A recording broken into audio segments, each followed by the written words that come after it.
সকাল সকাল ঘুম থেকে উঠে গেলাম পিকনিকে যাওয়ার জন্য। আমি মেবি 5:30টার দিকে ঘুম থেকে উঠছি, কারণ 6:30টার ভিতর আমাকে বের হতে হবে। সেই অনুযায়ী খুবই সকাল সকাল বের হয়ে গেলাম আর সাজুগুজু করে এই তো পিকনিকের উদ্দেশ্যে রওনা দিলাম। আমরা আজকে যাব বরিশাল নিসর্গ পার্কে। এর আগেও এই পার্কে আমরা গিয়েছি। প্রতি বছরই অফিস থেকে এই পার্কটাতেই সাধারণত পিকনিকগুলো করা হয়, যার জন্য খুবই বোরিং লাগে, কারণ নতুন করে দেখার কিছুই থাকে না। নতুন কোনো জায়গা হলে সেই জায়গাটা খারাপ হলেও তারপরে একটু ইন্টারেস্ট থাকে বা এক্সাইটেড থাকে যে কেমন হবে, কি হবে, কেমন দেখতে হবে। বাট এখানে যেহেতু আগেও গিয়েছি, যার কারণে কোনো এক্সাইটমেন্ট কাজ করে না। আর এখানে হলো কস্তুরী, বরিশাল কস্তুরী যে স্ট্যান্ডের পাশে যে কস্তুরী হোটেলটা, এখানে আমাদের বরাবর সবসময় নাস্তা করা হয়।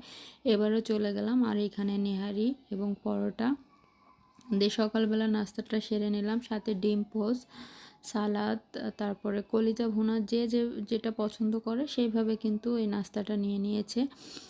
আমার নেহারিটা খুব পছন্দ, যার জন্য আমি এটা নিয়ে নিলাম। আর এখান থেকে খেয়ে আমরা বের হলাম। বের হওয়ার সময় এই যে মেয়েদের যেটা রং ঢং শুরু হয়ে যায়, একটু ছবি না তুললে ভাল লাগে না, সেটা তো করাই লাগবে। আর আমি এখানে যাওয়ার পর থেকে অনেক ভিডিও ক্লিপ নিয়েছি নিজের, এবং সাথে ছবি তুলছি যেগুলা মানে বলে শেষ করা যাবে না, এত এত ছবি তুলেছি।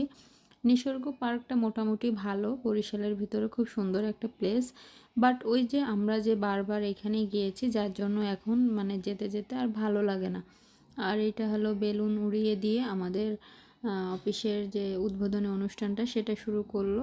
আর এই যে এটার নিচে হাঁটতে যে চুলগুলা বারবার বেঁধে যাচ্ছিল, যাই হোক সুন্দর করে আমি ভিডিওগুলো করতেছিলাম। আর মেয়েদের তো যেখানে যায় সেখানে ছবি তোলা, ভিডিও করা, এগুলো আসলে শেষ হয় না। আর এগুলো দেখতে দেখতে হাজব্যান্ডরা বোরিং হয়ে যায় আর তারপরে বকাঝকা শুরু করে দেয়। কিছুই করার নাই, তারপরও মেয়েরা এগুলো করবেই করবে, তাদের করতে দিতেই হবে। যেখানে যাবে একটু ছবি তুলবে, একটু ভিডিও করবে। আর আমি যেহেতু টুকিটাকি ভিডিও আপলোড দিই, সে তো প্রশ্নই মানে ছবি না তুলে থাকার প্রশ্নই ওঠে না, ছবি তো তুলতেই হবে। আর এইখানের প্লেসটা অনেক ভালোই লাগে, বাট ওই বারবার আসার কারণে একটু ইন্টারেস্ট হারিয়ে ফেলেছি। এই তো ফুল টুল দিয়ে অনেক বড় একটা স্পেস, যাই হোক সব মিলে ভালোই লেগেছে, ভালোই হয়। আর যেহেতু এখানে প্রত্যেক বছর আমাদের প্রত্যেক ইভেন্টস থাকে, যেগুলা আমরা সেখানে অংশগ্রহণ করি, প্রত্যেক বছরই একটা না একটা কিছু পাই। এবারও পেয়েছি আলহামদুলিল্লাহ। ইনশাল্লাহ পরবর্তীগুলো দিনগুলোও পাবো। আমার এটাই ভালো লাগে যে ইভেন্টসটায় অংশগ্রহণ করার জন্য। আমাদের জন্য একটা ইভেন্টস থাকে, একটাই থাকে ইভেন্টস, এবং সেটা প্রত্যেক বছর একটা না একটা পুরস্কার পাই, ফার্স্ট নাই সেকেন্ড, যাই হোক। এইভাবেই আমার মানে পুরো দিনটা আর কি কাটছিল। বাট এইখানের যে জিনিসগুলো বেশি ভালো লাগে, আর এটা হলো আমাদের খাওয়ার স্থান, যেখানে আমাদের খাওয়া দাওয়া করানো হবে সেই জায়গাটা। আর এইখানে এই যে দেখেন ডিঙ্গি নৌকায় করে কাজ করছে মানে কৃষকরা। আর এই যে আমাদের যে অনুষ্ঠান, এই যে আমি এখন আমার গিফটটা নিতে যাইতেছি, পুরস্কার নিতে যাইতেছি। বুঝতেই পারতেছেন মিথ্যা বলছি না সত্য বলছি। প্রত্যেক বছরই আমি কিছু না কিছু নিই বা পেয়ে থাকি, যাই হোক আল্লাহর রহমত এটা, কারণ সবাই আসলে সব কিছু পারে না। যাই হোক আল্লাহ আমাকে দয়া করে কোনো না কোনোভাবে জিতিয়ে দেন। আল্লাহর কাছে জন্য অশেষ ধন্যবাদ।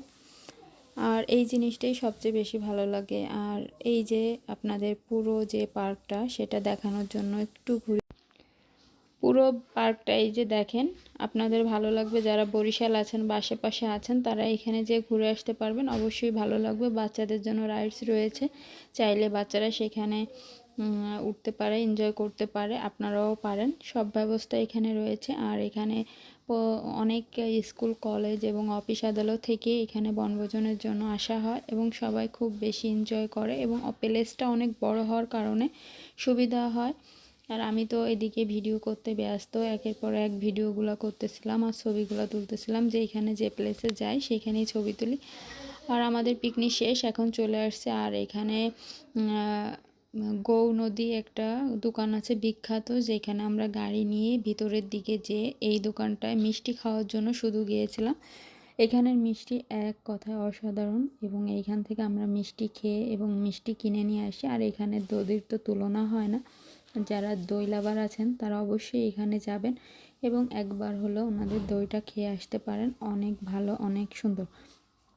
যাই হোক, আমরা এখান থেকে বের হয়ে আবার আরেকটা স্পটে যাব। যাই হোক, আমাদের পিকনিকটা ছিল পুরোটাই বাইরে। ওইখানে যেমন সারাদিন ঘুরেছি এবং পুরো দিনটা ওইখানে থাকার পরে রাত 10টা-11টা পর্যন্ত বাইরেতে আমরা এখানে সেখানে ঘোরাঘুরি করছি, অনেক আনন্দ করছি। যাই হোক, এই হলো পুরো পিকনিকেরই আমাদের দিনের পিকনিকও হয়েছে, রাতের পিকনিকগুলোও হয়েছে।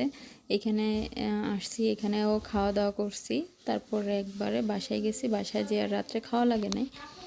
যাই হোক, এভাবে আমাদের পিকনিকটা কেটে গেল।